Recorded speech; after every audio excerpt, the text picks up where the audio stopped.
It took 3 news conferences for the president to get his message straight on ISIS. He now says we must dismantle them. The strategy to do that? Not so clear.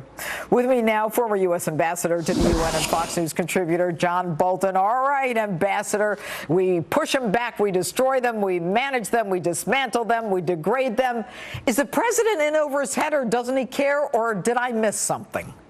Well, no, I'd say all of the above. It took them close to a week, as you point out, just to get the message straight. But that doesn't mean they have the strategy straight yet. I think the president spoke his true feelings when he said he wanted to turn ISIS into a manageable problem. That's been his approach to international terrorism from the 2008 campaign forward. He doesn't see the United States as being in a war. He doesn't see us as being the constant source of attack by the terrorists. He does want to treat it as a law enforcement problem. Unfortunately, reality has intruded on his dream world with the tragic beheadings of these 2 Americans and the other crimes that ISIS has been committing. So now he does have to do something, but I tell you, his heart is not in it.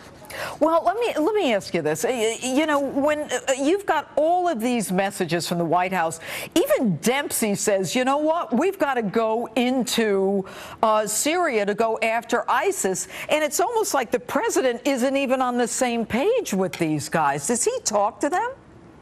Well, I think it's a reflection of the president's basic view that getting into a war, even against barbaric terrorists, is something he doesn't want to do because that's the stupid stuff that he thought George W. Bush's administration did. But I also think it reflects an underlying ideology that fundamentally the United States is actually the cause of much of the problems we see, the terrorist threat we see in the Middle East. He has said several times, going back to his State of the Union message in January, that long-term deployments of American forces cause extremism.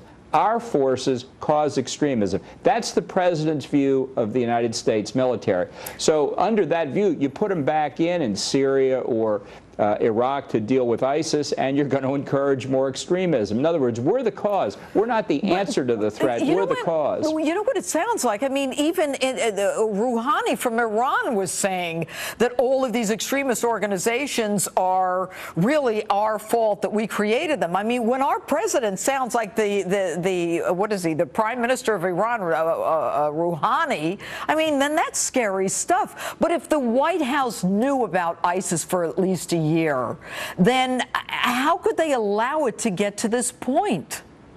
Because I think in the president's mind, as he says, these movements of destruction ultimately fail because they're on the wrong side of history. He thinks they'll burn themselves out. They're sort of low-grade operations. They're not strategic threats. They're like street gangs that knock over the local Starbucks every few weeks. So you don't need to get upset about it. You just need to manage the problem as if it were a law enforcement matter. And, you know, the president said in 2009, and I think one of his most revealing statements concerning Afghanistan, when somebody said, well, don't you want to beat the Taliban and al-Qaeda there? And he said, I'm worried when I hear that word victory, because it implies Hirohito surrendering to MacArthur, which didn't happen. But the idea that we're in a war that we're trying to win, I think, is just foreign to the president's view. And I think he believes that that kind of attitude by America is the underlying cause of much of the difficulty, so that it's America defending itself